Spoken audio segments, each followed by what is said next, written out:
रात के 12 बज चुके थे। होटल का इस्तकबालिया सन्नाटे में डूबा हुआ था।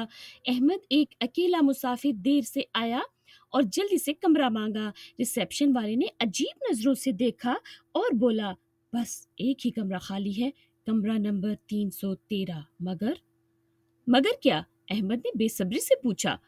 कुछ नहीं, बस अक्सर लोग उस कमरे में रात नहीं गुजार पाते। अहमद ने हंसते हुए चाबी ली। ड्रावनी कहानियां मुझे मुतासिर नहीं करती, कहकर कमरे की तरफ चल पड़ा। कमरे में दाखिल होते ही फिजा बदल गई। पंखा खुद ब खुद चलने लगा।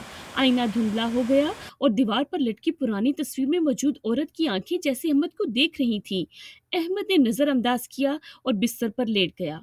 रात के ठीक 3 बजे कमरे का दरवाजा खुद ब खुद खुला। किसी के चलने की आवाज आई, जैसे कोई गीला फर्श अबूर कर रहा हो। अहमद ने आंखें खोली। कमरे में एक सफेद लिबास में औरत खड़ी थी। भीगे बाल, चेहरा नजर नहीं आ रहा था।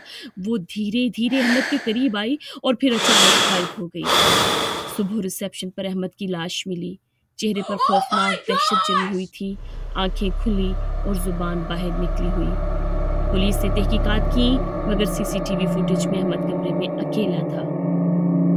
लेकिन आखिरी रिकॉर्ड शुदा ऑडियो में एक औरत की सरगोशी पुलिस वाली को सुनाई देती है, 313 में जो भी आता है वापस नहीं जाता।